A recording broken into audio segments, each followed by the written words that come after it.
clase. Espero que estén bien. Alumnos, este video se tratará de crédito extra.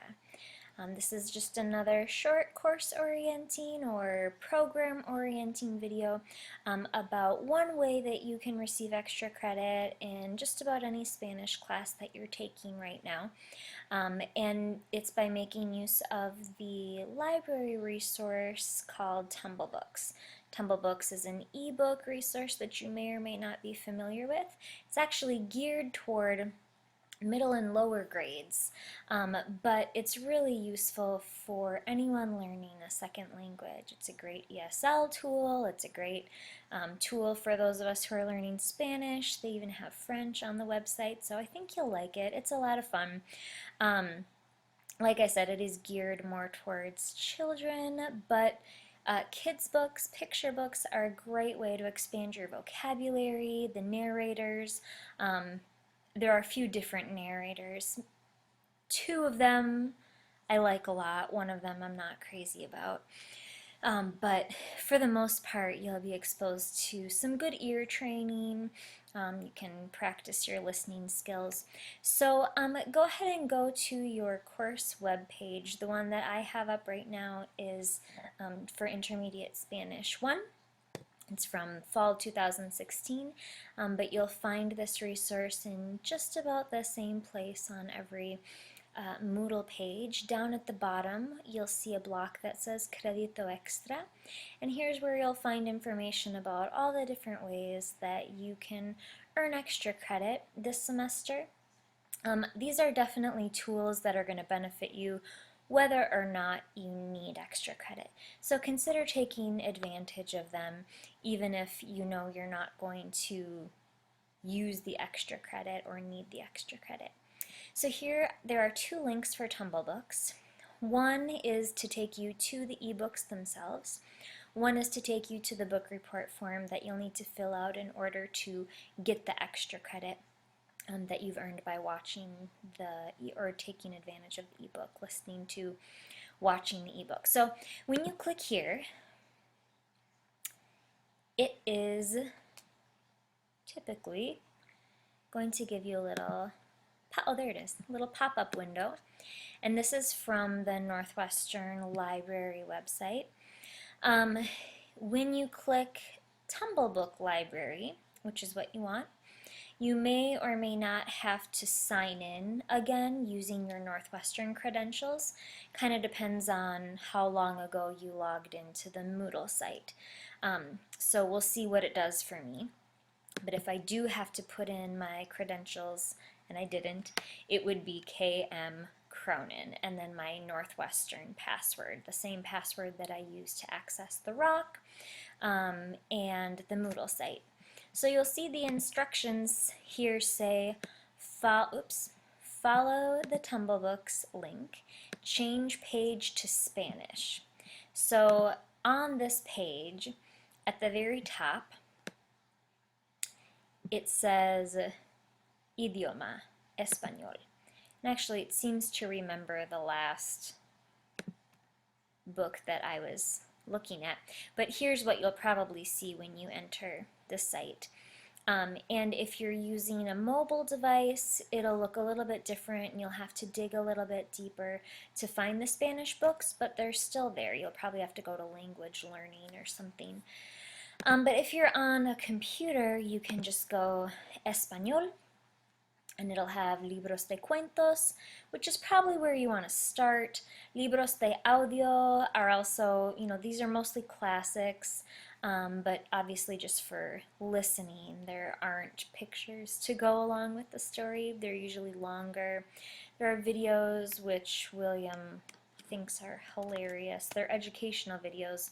He just thinks the topics are funny. There's one about, I don't know, like zombie snails or something, and one about a frog that like dies and then it's resurrected every year or something. I don't know. He just thinks they're very interesting topics for mostly nature videos.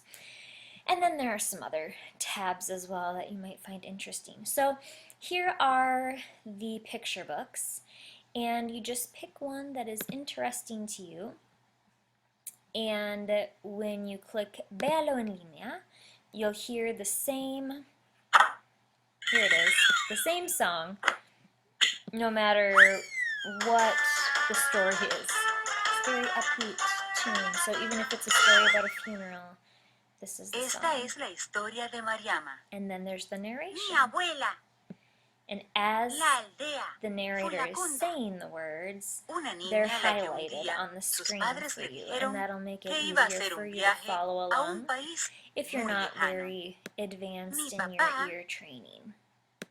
And you can pause it, go back and re-listen to part of it if you need to. This is, again, a great way to practice your vocabulary. In hearing it in context is really important. Studying from a list helps, but you still need to be hearing all these words in context. How are you going to do that when you're not living in a Spanish-speaking country or in a home where everyone's speaking to you in Spanish and using all of this vocabulary? Well, you have to seek out those authentic contexts. And audiobooks or ebooks are one way to do that. So listen to the story or watch the story all the way through, and then when you're done, you can click on the Tumblebooks Informes por Crédito Extra link, and this will take you to, here it is. It's like a Google form that you'll fill out, and this will be something that I access at the end of the semester to see, okay, how many Tumblebook reports has this student done, and then I will enter the extra credit manually, or I will add it manually to your grade before giving you your final grade. This is not something that Moodle will be able to calculate. Moodle can't calculate extra credit above and beyond the 100% that I plug in. So this is above and beyond that 100%. Okay, this will be added on to the top of whatever your final grade is. So 3 book reviews for 1/5%, or 15 book reviews for 1% extra credit. So if you have an 89% in the course according to Moodle, but you've done 15 book reviews, is that right? Yeah. But you've done 15 book reviews through Tumblebooks, well then your grade that you'll see on the rock at the end of the semester will be an A-, because in between looking at the 89% on Moodle and entering your final letter grade, I will see that you've done 15 Tumblebooks reports, and I will add 1% to your grade before I enter it. So hopefully that makes sense. If you have any questions, of course, you know where to find me, but these are a lot of fun and they go quickly. You know, that story we were looking at, I think, was 6 minutes 40 seconds long or something like that. Some of them are a little bit longer, some of them are a little bit shorter. Some of them are funny, some of them are serious, some of them are educational. Some of them are bilingual, so there will be some English and some Spanish. But just enjoy the resource, and especially if you are an ed student, consider how you might use Tumblebooks in your classroom, whether it's a K-6 classroom, an ESL classroom, or maybe a Spanish classroom. So I hope that you all take advantage of the Tumblebooks resource, and I'll see you in the next video. Ciao!